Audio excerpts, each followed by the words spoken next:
Padre Pio spent thousands of hours inside the confessional, listening not only to words but to souls. He did not approach confession as a ritual to be completed, or a formula to be recited. For him, the confessional was a place of truth, a place where the soul stood naked before God. Over time, he came to recognize something deeply unsettling. Not every confession that is spoken is received, and not every confession that sounds sincere is forgiven. This realization shaped his severity and explains why so many left his confessional shaken, silent, or even refused absolution. Those who encountered Padre Pio as a confessor often described him as frightening, but those who understood him knew that his fearlessness came from clarity, not cruelty. He had no interest in humiliating penitents or testing their endurance. What he sought was truth. When truth was absent, he could not pretend otherwise. He warned repeatedly that there are confessions that are never forgiven, not because God withholds mercy, but because nothing true is offered to him.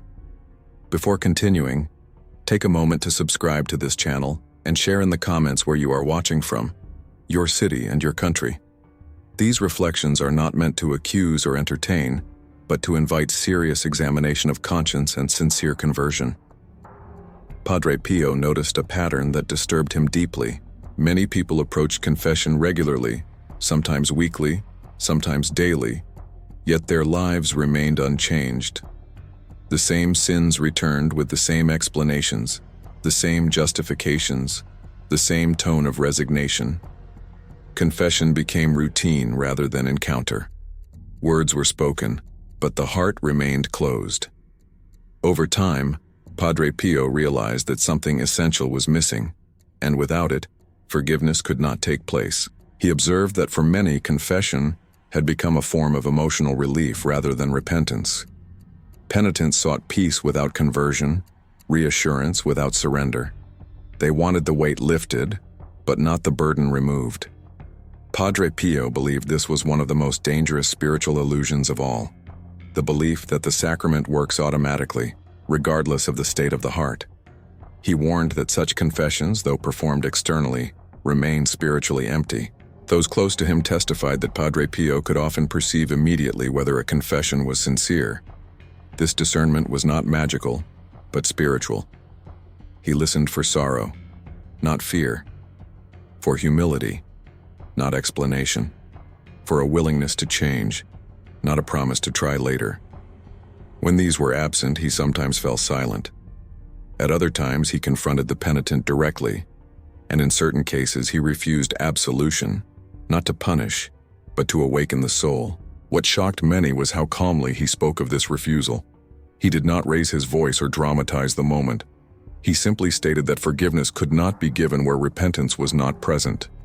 For those accustomed to routine confession, this was devastating.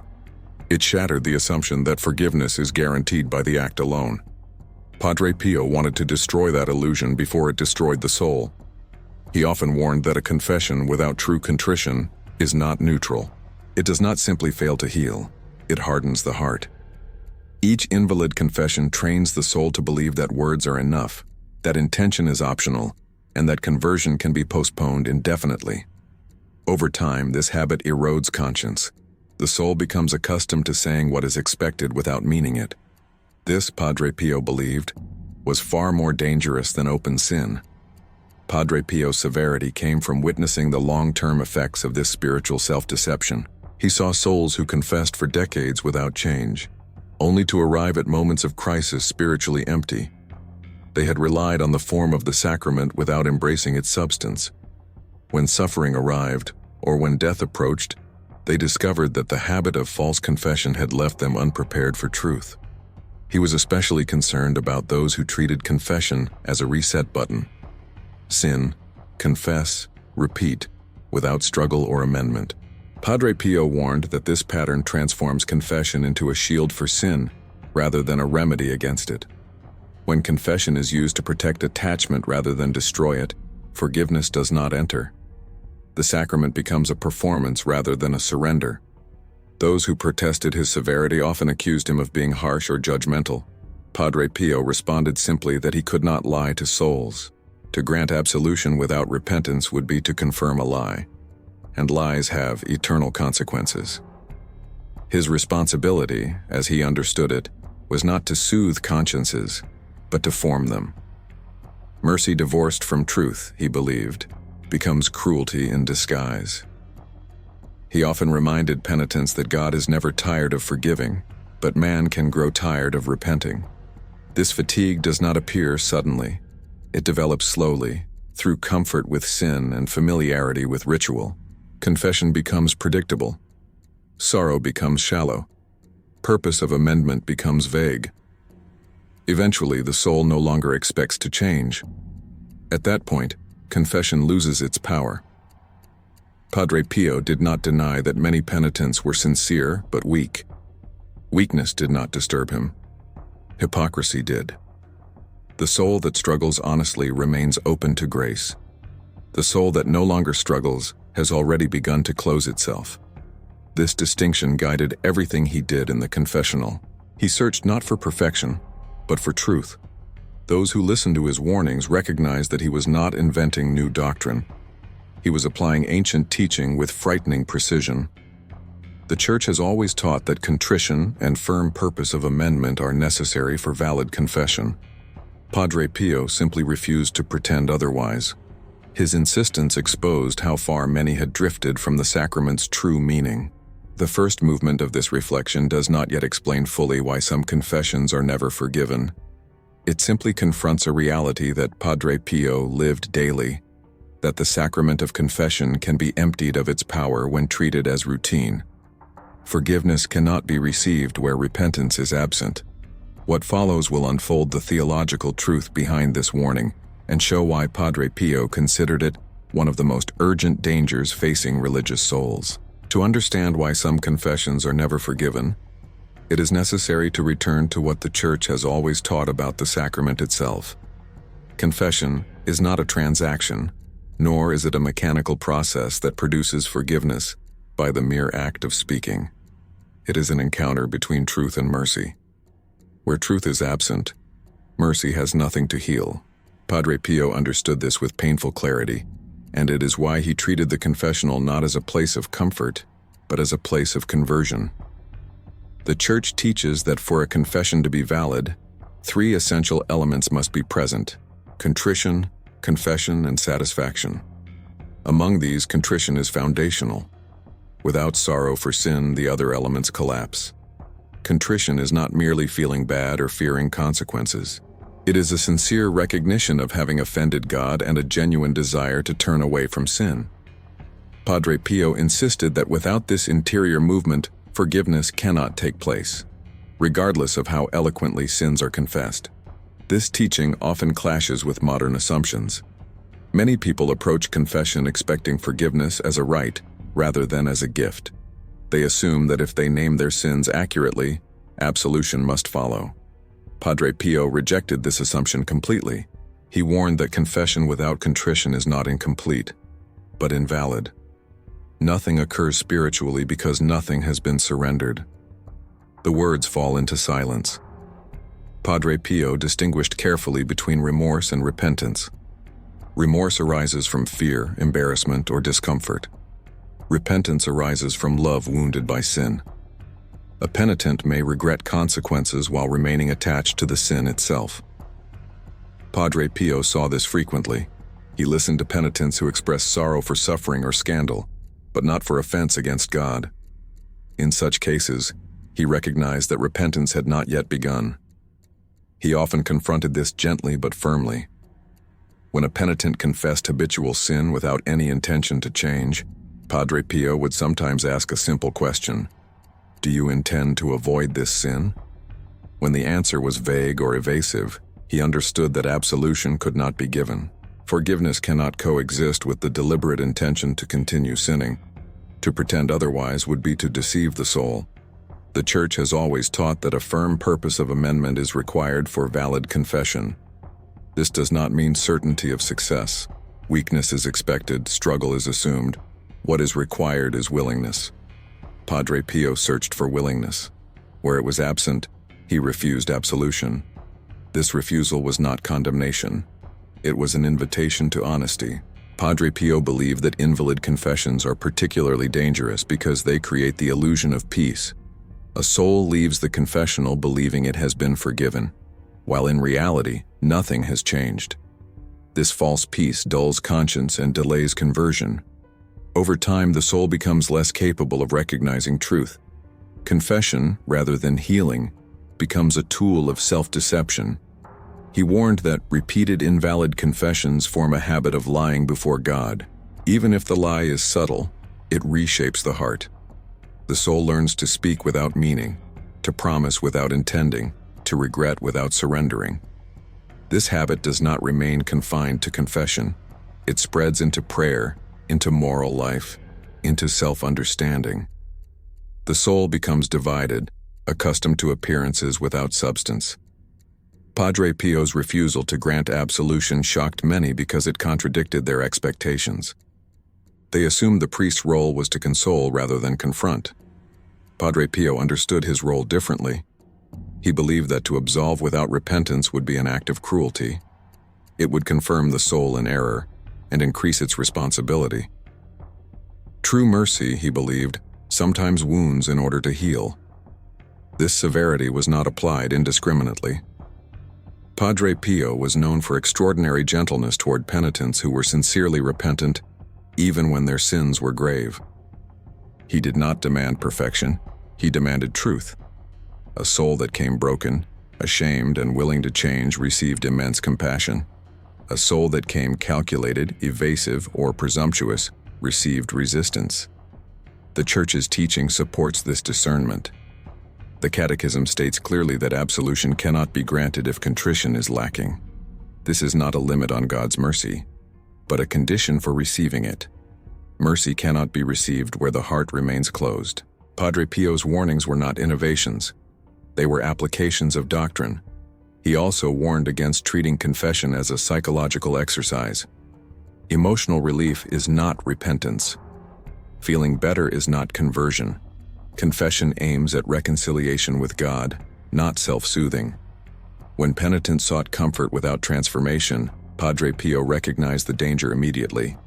Comfort without truth leads to spiritual stagnation. Padre Pio often spoke of the danger of routine. Routine dulls sensitivity. When confession becomes habitual without reflection, contrition weakens. The soul begins to confess sins mechanically, without sorrow or urgency. Over time, repentance fades into obligation. Padre Pio believed that this was how many religious souls drifted into spiritual emptiness without realizing it. He urged penitents to examine their conscience seriously before confession, not to list sins, but to confront attitudes, resistance, attachments, excuses. Confession that names sins without addressing these deeper realities remains superficial. Forgiveness reaches only what is exposed. What is hidden remains untouched. Padre Pio's insistence on sincerity was rooted in his understanding of freedom. God does not force forgiveness upon the unwilling. He waits for surrender. The sacrament respects human freedom by requiring cooperation. Without cooperation, grace does not violate the will. This respect is both dignifying and terrifying. This teaching restores seriousness to the sacrament. Confession is not a safety net that allows continued sin. It is a lifeline that requires grasping. Padre Pio warned that those who approach confession without intending to change may not only fail to receive forgiveness, but may also deepen their spiritual blindness. The second movement of this reflection reveals that confessions are never forgiven, not because God refuses, but because the soul withholds. Forgiveness cannot enter a heart that does not open. This truth does not diminish mercy. It protects it from distortion. It calls the soul to honesty rather than performance. What remains is not fear of confession, but reverence for it. The sacrament was given to heal sinners, not to excuse sin. Padre Pio's warnings remind us that confession requires courage, humility, and truth. These virtues cannot be simulated. They must be chosen. The final movement of this reflection will turn this warning into a call, not to despair, but to deeper sincerity and renewed conversion. What Padre Pio ultimately sought through his warnings about confession was not fear, but sincerity. He did not want souls to approach the sacrament trembling at the thought of being refused, but awakened to the truth that forgiveness cannot be separated from conversion. The confessional, in his understanding, was never meant to be a place of routine comfort. It was meant to be a place of encounter, where the soul allows itself to be judged by truth so that it may be healed by mercy. Padre Pio understood that many religious souls live under a dangerous illusion. They believe that regular participation in the sacraments guarantees spiritual safety, regardless of interior disposition. This illusion is subtle because it appears pious. It hides behind habit, tradition, and familiarity. Over time, the soul confuses frequency with fidelity. Padre Pio saw how this confusion slowly hollowed out the spiritual life, leaving behind form without substance. He warned that confession, when approached without sincerity, does not leave the soul unchanged. It shapes it negatively. Each confession made without contrition strengthens self-deception. Each absolution presumed rather than received trains the conscience to tolerate falsehood. Over time, the soul becomes comfortable speaking words it does not mean. This comfort is one of the gravest dangers to spiritual life, because it erodes the ability to recognize truth when it finally demands response. Padre Pio insisted that true repentance is not measured by intensity of emotion, but by willingness to surrender. Tears are not required. Shame is not sufficient. What matters is the interior decision to turn away from sin and toward God. A soul may confess calmly and sincerely, or emotionally and falsely. Padre Pio learned to listen for the quiet signs of surrender rather than dramatic expressions of regret. This is why he encouraged penitents not to fear refusal of absolution. He taught that refusal, when it occurred, was itself an act of mercy. It prevented the soul from leaving the confessional in a lie. It interrupted the habit of false peace. It forced the penitent to confront the truth rather than escape it. In this sense, refusal was not rejection, but invitation. He also reminded souls that confession is not meant to be comfortable. It is meant to be liberating. Liberation, however, often requires discomfort. The soul must admit what it prefers to hide. It must renounce what it would rather keep. Padre Pio believed that the moment confession becomes easy, something has been lost. Ease often signals routine, not reconciliation. For those who feared approaching confession sincerely, Padre Pio offered reassurance. God does not demand certainty of success, only honesty of intention. A penitent who struggles sincerely remains open to grace. A penitent who falls repeatedly but returns humbly remains alive spiritually. The danger lies not in failure, but in pretense, not in weakness but in resistance disguised as peace. Padre Pio's warnings were particularly directed at those who considered themselves secure. Spiritual complacency, he believed, was more dangerous than open sin. The sinner who knows he needs mercy is closer to repentance than the religious soul who believes he needs nothing. Confession, when approached without humility, becomes a mirror reflecting only what the soul wishes to see. He urged penitents to prepare for confession, not by rehearsing explanations but by examining their attachments. What am I unwilling to surrender? What sin do I excuse rather than confess? What change do I avoid because it would disrupt my comfort? These questions, Padre Pio believed, open the heart to true repentance. Without them, confession remains superficial. The final danger he warned against was presumption. Presumption assumes forgiveness without conversion. It relies on God's mercy while refusing God's authority. This attitude corrodes the spiritual life from within. Padre Pio saw presumption as one of the greatest threats to religious souls, precisely because it disguises itself as confidence. True confidence trusts God enough to obey Him. Presumption trusts itself enough to delay. As this reflection draws to its conclusion, it invites the listener not to fear confession but to approach it with renewed seriousness. The sacrament is a gift beyond measure, but it demands honesty. God does not ask for perfection. He asks for truth. Where truth is offered, mercy flows abundantly. Where truth is withheld, mercy waits. Padre Pio's life stands as a witness to this balance. He was both severe and compassionate, not because he loved judgment, but because he loved souls. His refusal to grant absolution when repentance was absent was an act of protection. He carried the burden of being misunderstood so that others might be spared a greater loss.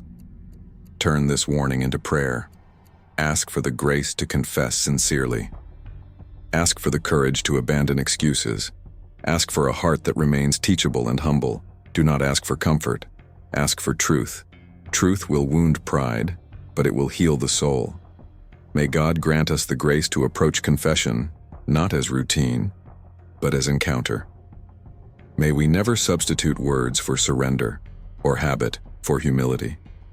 And may the warnings given through the saints serve not to frighten us away from mercy, but to lead us into it with honesty and reverence.